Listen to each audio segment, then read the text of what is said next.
Nikola Tesla, el veritable inventor de la ràdio, tot i que va ser Guglielmo Marconi qui va presentar la patent el 1904 i qui, gràcies a aquesta patent, pocs anys més tard, el 1909, va rebre el Premi Nobel de Física.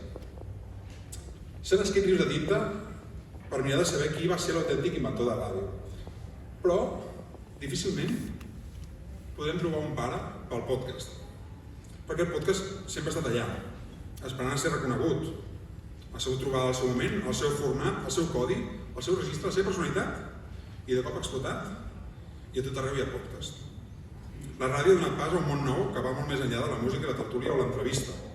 Des de bon temps escoltem àudio en formats que abans no existien, en llocs on no ho solien fer, ja sigui al cotxe, al gimnàs, al transport públic.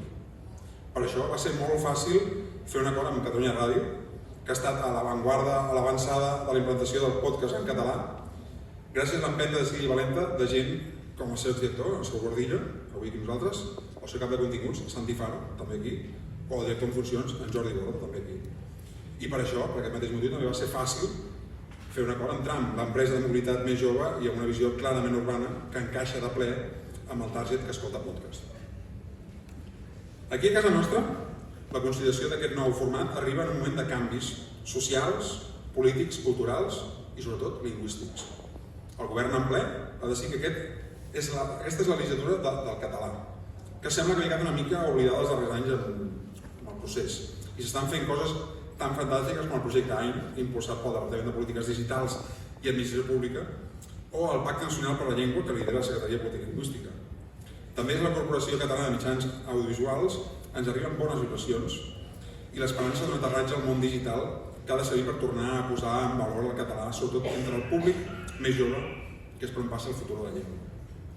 Aquests premis sonor de podcast en català són impulsats per la Mira, com ara comentaven, projecte del qual en soc editor i cofundador juntament amb Francesc Canosa, la Magda Gregori i en Jordi Borràs, entre molts altres.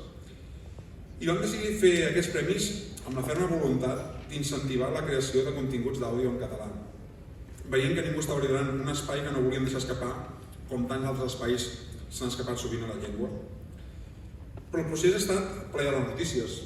Hem rebut quasi 200 propostes i hem tingut una important presència valenciana i balear, tant pel que fa en la quantitat com per la qualitat de les propostes.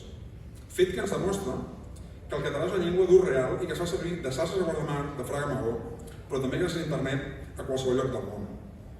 Així doncs, l'aposta digital i periodística per la llengua és una de les millors maneres d'assegurar-nos el seu ús i el seu futur, perquè tenim un país que sona, tenim un país sonor. Moltes gràcies.